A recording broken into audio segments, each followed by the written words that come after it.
Lições Bíblicas Dominical, na apresentação de Andy Moura. Graça e paz a todos, estamos iniciando aqui no canal mais um podcast, e desta vez numa nova exposição no Novo Testamento. Lições Bíblicas Dominical, Romanos, o Evangelho da Justiça de Deus. A lição que vamos estudar hoje é a lição de número 1, que tem o seguinte título: A Exposição Magna da Fé Cristã. Esta lição foi estudada no dia 5 de abril de 1998 e tem os comentários de Ezequias Soares da Silva. Mas antes da gente iniciar o estudo de hoje, queremos te pedir uma força aqui no canal. Você que está chegando pela primeira vez, está gostando dos nossos conteúdos, se inscreva agora no canal. E não se esqueça de acionar o sininho em todas as notificações, porque desta forma você verá tudo em primeira mão quando colocarmos um conteúdo novo no ar. Deixe o seu gostei, porque fazendo assim você nos ajudará a espalhar esse vídeo para mais pessoas. E compartilhe o link deste vídeo com seus amigos e conhecidos nas suas redes sociais. Tendo feito isso, vamos iniciar a aula de hoje. Então, te convido a pegar um lápis, um papel e uma caneta, para que você possa anotar pontos importantes desse estudo. E o texto áureo diz assim: porque nele se descobre a justiça de Deus de fé em fé, como está escrito, mas o justo viverá da fé. Romanos capítulo 1 e o versículo 17. Verdade prática. O cristianismo poderia ser considerado mera seita do judaísmo, se não houvesse, no Novo Testamento, a Epístola de Paulo aos Romanos.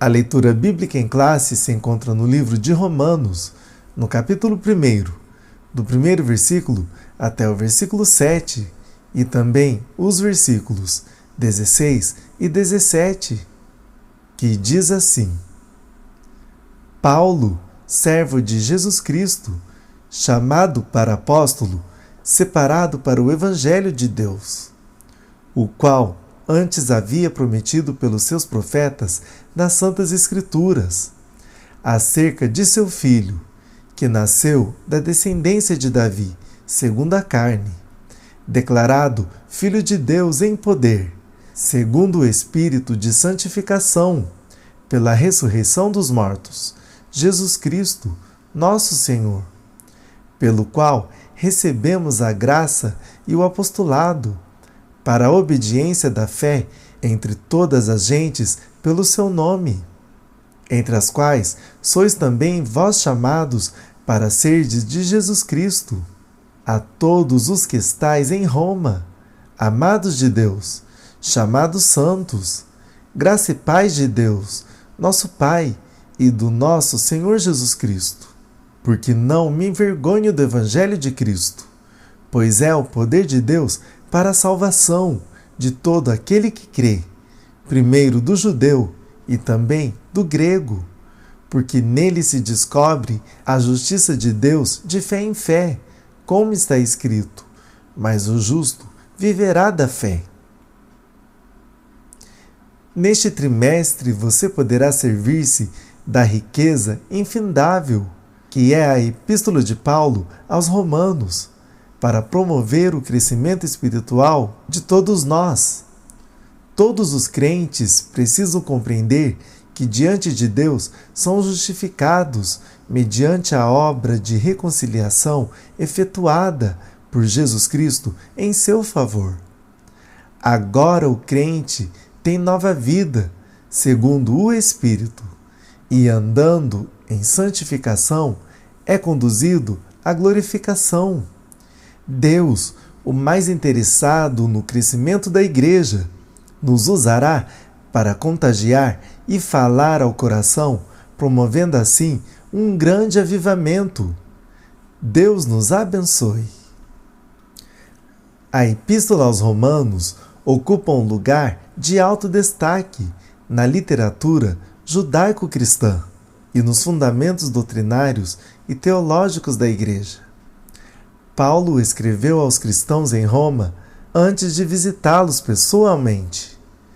Ele se informou a respeito da Igreja através de Áquila, Priscila e outros cristãos que viajavam pelo mundo mediterrâneo daquele tempo. O apóstolo confessa, no prólogo de sua carta, e confirma no epílogo da mesma, que desejava com todo o seu coração ir a Roma, mas seu intenso itinerário evangelístico não o permitiu.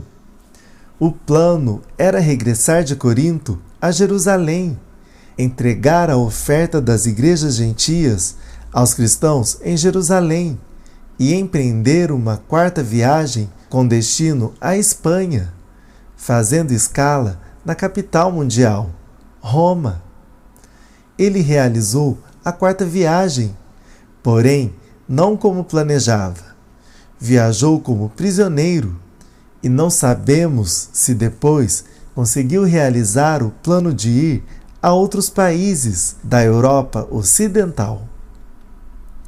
No coração do apóstolo havia o objetivo missionário, mas esse objetivo não o fazia ignorar os problemas doutrinários existentes na igreja em Roma. Por isso, tinha que ajudar a esclarecer as dúvidas doutrinárias, diferentemente dos dias atuais. A igreja no primeiro século não possuía livros doutrinários. O ensino vinha direto de seus pastores, que para tal finalidade valeram-se de epístolas. Para introduzir esta série de lições da Epístola de Paulo aos Romanos, alguns fatos podemos destacar a respeito da vida do apóstolo Paulo, quando ainda era fariseu e lutava contra o Evangelho de Jesus Cristo. Ele vivia uma vida legalista, pensando estar agradando a Deus. Veja em Gálatas, capítulo 1, e os versículos 13 e o 14. Lendo a respeito da vida de Paulo, podemos fazer uma comparação de seu posicionamento, que mesmo sendo zeloso da lei, estava condenado à perdição, e agora, quando escreve esta carta, está salvo pela justiça de Deus. Introdução. Hoje estamos iniciando uma série de estudos na Epístola de Paulo aos Romanos.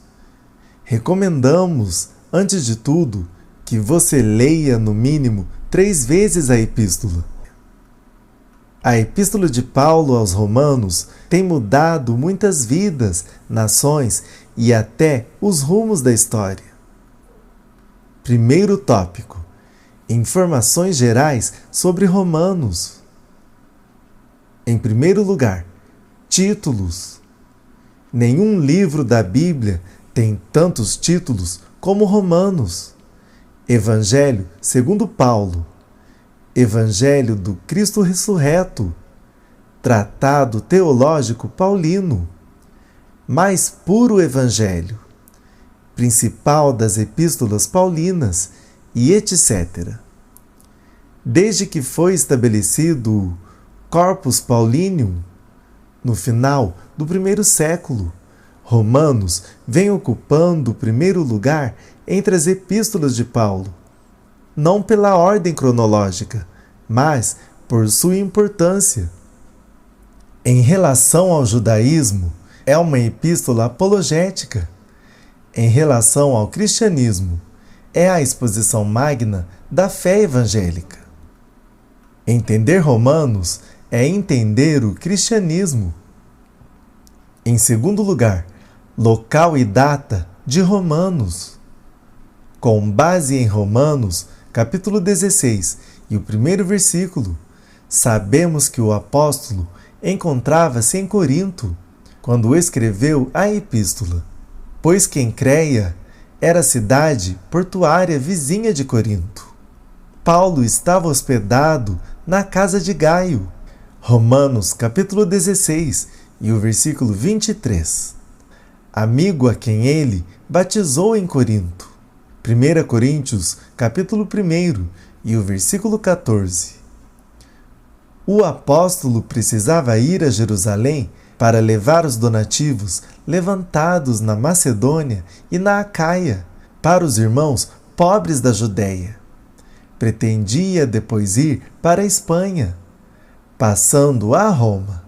Romanos capítulo 15, do versículo 22 até o versículo 30. À luz destes dados, os expositores do Novo Testamento são unânimes em afirmar que a epístola foi escrita em Corinto, entre 57 e 58 depois de Cristo. Em terceiro lugar, destinatário de Romanos. O endereçamento da carta são os versículos 5 e o 6. A palavra gente, ethne, no grego, significa também gentio, nação, e é correspondente, goim, em hebraico. Mostra que a carta foi dirigida aos cristãos gentios. É óbvio que a igreja em Roma era composta de judeus e gentios. Romanos capítulo 2 e o versículo 17, capítulo 4 e o versículo 1, e no capítulo 7 e o versículo 1. Em quarto lugar, Roma, versículo 7. Roma era a capital do Império Romano. Até então, Paulo não havia visitado a metrópole. Capítulo 1 e o versículo 13. Também no capítulo 15 e o versículo 23. A origem da igreja nessa cidade é desconhecida. Parece estar ligada à presença de forasteiros romanos. No dia de Pentecostes, Atos capítulo 2 e o versículo 10. Assim podemos concluir que a igreja em Roma foi fundada por missionários anônimos. Há ainda quem afirme que o casal Áquila e Priscila, que morava em Roma, Atos capítulo 18 e o versículo 2, Romanos capítulo 16 e o versículo 3, começou o trabalho nessa cidade, mas acerca disso não há nada de concreto. Em quinto lugar, a influência de Romanos. Qualquer cristão que compreender Romanos jamais será a mesma pessoa. Veja o que alguns homens de destaque na história disseram a respeito da epístola. A. João Wesley, grande avivalista britânico do século XVIII, fundador da Igreja Metodista, afirma que tudo começou com Romanos. B. Agostinho, testemunhou em 386 a.C. que Romanos capítulo 13 e o versículo 13 mudou sua vida. C. Martinho Lutero, fundador da civilização protestante, fez uma exposição de Romanos aos seus alunos de novembro de 1515 a setembro de 1516. É a epístola da Reforma Protestante. Disse que se apenas o Evangelho de João e a Epístola aos Romanos tivessem sobrevivido, seriam suficiente para preservar o cristianismo. Na verdade, reconhecemos todos os 66 livros da Bíblia com a mesma autoridade e inspiração. A declaração de Lutero, porém, diz respeito meramente ao assunto de ambos os livros por ele citados. Segundo tópico: o autor da epístola. Em primeiro lugar, o autor de Romanos. Seu nome hebraico é Shaul, o mesmo nome do primeiro rei de Israel, que significa pedido. Seu nome romano era Paulus, que significa pequeno. Ele mesmo afirma no prefácio ser o autor da epístola, sendo Tércio seu amanuense. O apóstolo certamente ditara e Tércio o escreveu a epístola. Romanos capítulo 16 e o versículo 22. Em segundo lugar, servo de Jesus Cristo. Romanos capítulo 1 e o versículo 1. Servo vem do grego doulos, traduzido maiormente por escravo, servo, o mesmo que avoda no Antigo Testamento hebraico. Com relação ao povo de Deus, o sentido é de escravo voluntário. Nós, os crentes, somos servos de Jesus Cristo, isto é, escravos voluntários. Reconhecemos Jesus como nosso dono, somos dele e pertencemos a ele. Pertencer a Deus é o que há de mais sublime na vida humana. A. Chamado. Do grego kletos, que aqui tem o sentido de vocacionado. Ele fora escolhido desde o ventre de sua mãe. Gálatas capítulo 1 e o versículo 15. O mesmo aconteceu com o profeta Jeremias. Jeremias capítulo 1 e o versículo 5. Paulo, portanto, foi constituído apóstolo por Deus e não pelo homem. Gálatas capítulo 1 e o versículo 1. B. Apóstolo. Vem de duas palavras gregas, da preposição apo, que significa da parte de, e do verbo grego stelo, que significa enviar. A palavra apóstolo significa enviado com mensagem confidencial. Aqui significa um mensageiro extraordinário, alguém que o próprio Deus encarregou de levar a notícia mais importante da terra, que toda a humanidade precisa ouvir, o Evangelho de Jesus Cristo. O Novo Testamento afirma que Paulo é embaixador do céu, apóstolo e doutor dos gentios. Atos capítulo 22 e o versículo 21. Terceiro tópico: o Senhor Jesus Cristo no prólogo de Romanos. Em primeiro lugar, Santas Escrituras. Versículo 2. A vida de Jesus está registrada nos Evangelhos. Tudo o que lhe aconteceu estava previsto na lei de Moisés e nos profetas. Jesus tinha o testemunho da lei e dos profetas. Romanos capítulo 3 e o versículo 21. É óbvio que o pensamento paulino sobre o Messias é o mesmo revelado na lei e nos profetas. Atos capítulo 26 e o versículo 22. Em segundo lugar, acerca de seu filho, versículos 3 e o 4. Convém tomar cuidado com essa passagem, pois o apóstolo não está dizendo que Jesus tornou-se Filho de Deus pela ressurreição. Ele foi o Filho de Deus em fraqueza e humildade durante seu ministério terreno, e pela ressurreição tornou-se o Filho de Deus em poder. Atos capítulo 2 e o versículo 36. O apóstolo assim revela a origem humana e divina de Jesus, declarando a sua ressurreição dentre os mortos. Quarto tópico: o tema da epístola. Em primeiro lugar, Evangelho, poder de Deus. Versículo 16. A palavra Evangelho vem de duas palavras gregas, eu, que quer dizer bem, e de angélia, que significa mensagem, notícia, novas. Assim, a palavra evangelion quer dizer boas novas, notícias alvissareiras. É o poder de Deus para a salvação de todo aquele que crê. Romanos capítulo 1 e o versículo 16.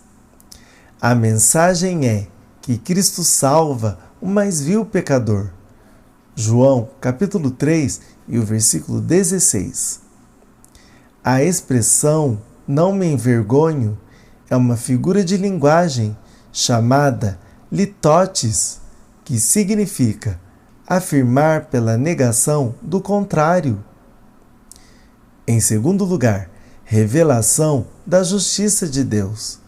Versículo 17. A justiça de Deus aqui não é a justiça pessoal, nem legal, mas a justiça com que Deus justifica os pecadores pela fé. Romanos capítulo 3 e os versículos 21 e 22. Esse plano de Deus para a salvação não é pelas obras, mas pela fé. Romanos capítulo 3, do versículo 24 até o versículo 26. De fé em fé significa sola fides, a fé somente. Não é de fé em obras ou de obras em fé, nem tampouco de obras em obras. Em terceiro lugar, a justificação pela fé. Toda a epístola de Paulo aos Romanos gira em torno da salvação pela fé, pois o justo viverá da fé. Romanos capítulo 1 e o versículo 17. Essa expressão significa que a salvação é pela fé. Efésios capítulo 2 e os versículos 8 e o 9. Também em Tito capítulo 3 e o versículo 5. Esse é o tema da epístola. Em quarto lugar, a Reforma Protestante.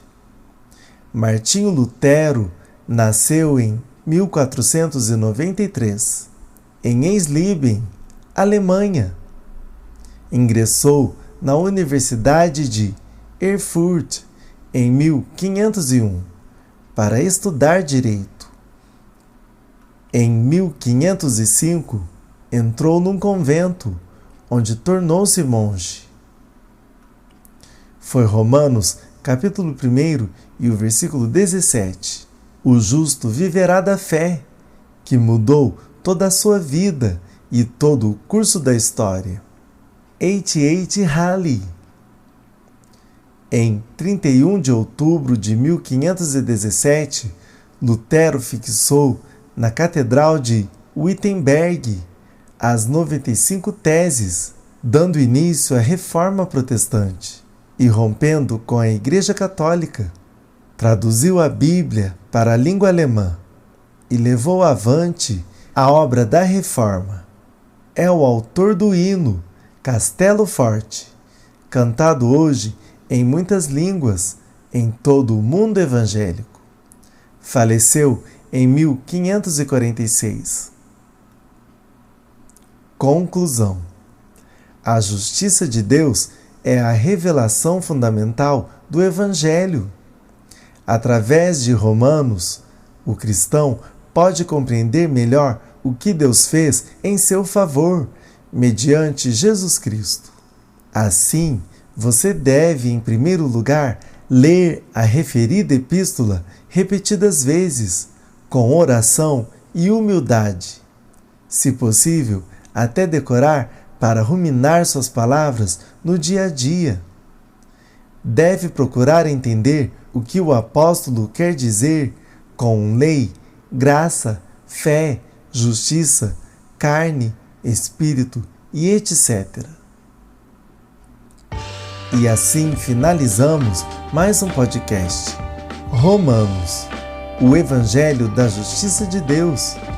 Agradecemos pela sua audiência e contamos com você numa próxima edição. Que Deus vos abençoe.